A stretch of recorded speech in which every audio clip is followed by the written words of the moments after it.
Hey, what's up, what's up? So ngayon, papaayos natin yung Aerox na version 1. Ito po yung white. So ang pangalan niya ay Casper. Paparepair natin siya kasi napabayaan na ilang buwan. Pupunta tayo ngayon sa AV Moto sa may North Caloocan. Ang dami ko kasi papagawa. Ayan. Since marami akong papagawa, tapos kalidad talaga yung ano nila yung gawa nila mapa suspension man o mga CVT o kung ano man PMS service, sobrang trusted ko na sila. Ang ano ko lang, medyo 40 minutes din yung biyahe, no, from Valenzuela hanggang North Caloocan ata sila yun. Yung maps ko pala para sure, pero alam ko yun ng daan papuntang Malinta exit Hindi rin pala ako masyado maka-overtake ng mabilis. Kasi isa sa mga ipapaayos dito yung brakes. Napansin ko yung brake fluid nito parang tuyot na yung sa front brake. Ito kasing Aerox, natenga siya ng matagal ngayon papaayos natin. Simula sa brakes, yung gulong nito butas na rin ata, tsaka bukod sa butas, palitin na rin. Nasa 13,000 na rin ang tinakbo nito Ayun, tapos yung usual, yung engine oil, gear oil, yung CVT, kung anong maintenance kailangan doon, kung may mga palitin na bola. Yung clutch spring ba yun o center spring? Ipapabalik ko sa 1K RPM kasi gusto ko yung malakas overtake, yung tipong mabilis yung 0 to 80. Ito pala ay version 1, white siya na keyless. Alam ko tawag nila dito noon Doxu. Sobrang nasulit ko rin to, pero nung time na gusto ko na mag-upgrade ng big bike, kailangan ko siyang pakawalan, pandagdag sa pambili. Sa ngayon, kami-kaming magkakapatid ang gumagamit nito. Bago na magamit, natenga siya, kaya papaayos natin. Traffic talaga palagi rito. Kaya rin sila nagtayo na ibang branch na accessible Pero biruin mo, kahit ang hirap puntahan, dinadayo talaga sila. So yun, ano pa ba mga kailangan palitan bukod sa panggilid? Gulong pala. Baka ang palagi ko dito, Euro grip Kung okay yung review nila dun napapanood ko sa mga videos ng AV Moto. Kung paparecheck ko na rin yung suspension, kasi parang nagbo-bottom out uli.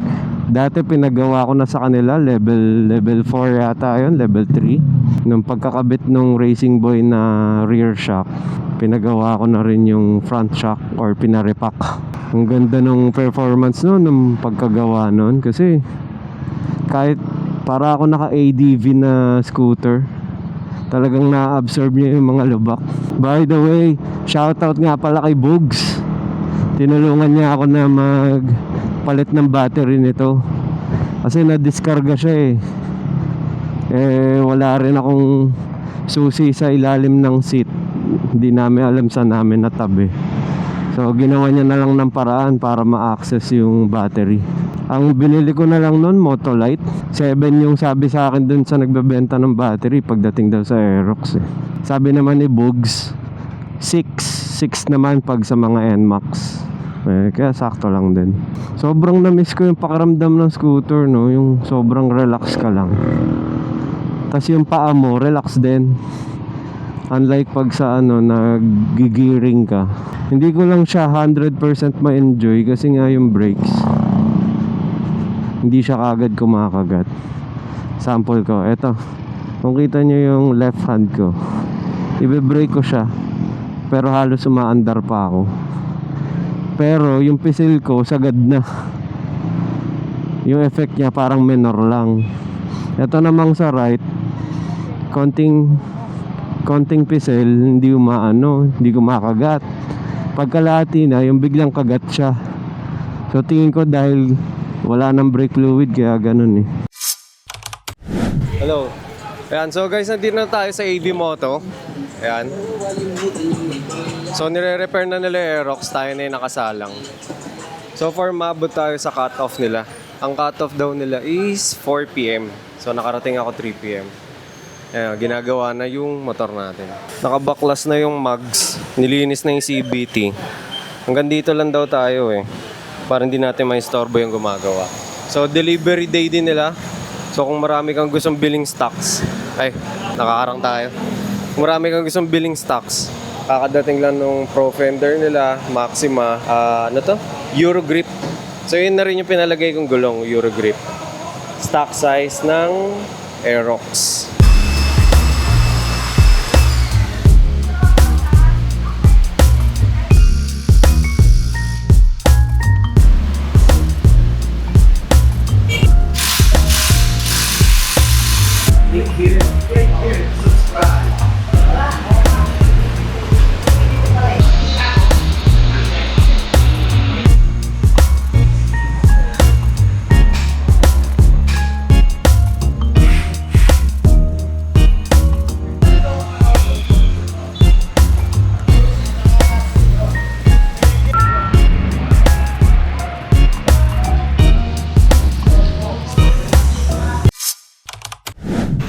Ito si Kuya, nililinis yung brake sa likod.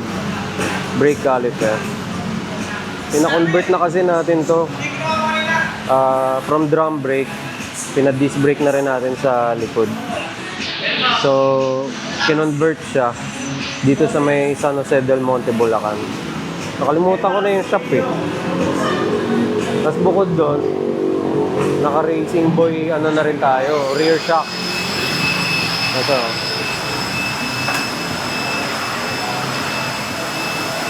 Yan.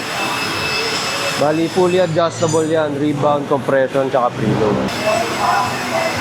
Bagong-bago. Ang kinabit Eurogrip. Stock size ng Aerox. Hindi na ako nag-upsize. Mas mahal pa pag nag-upsize pa ako eh. Ganda niya oh. Mukha siyang makapit talaga. Naging pabor pa nga na closing yung punta. Konti yung tao, dalawa na lang kami sineservice. Yan, tapos na.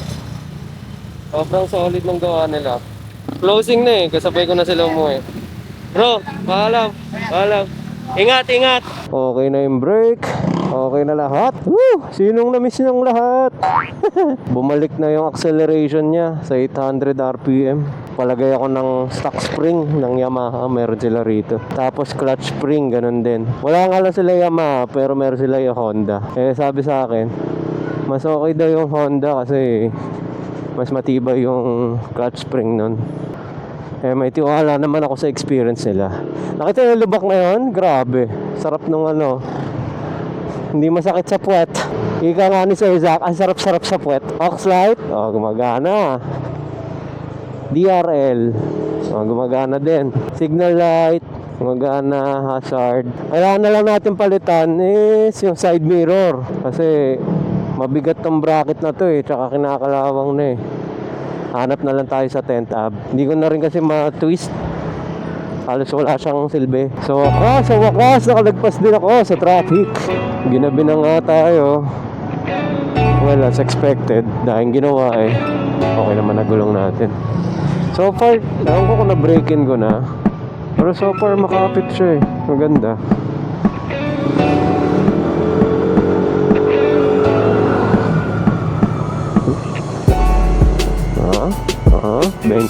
Banking ng diretso. Slickable yung yung gulong. Ganda. Alright.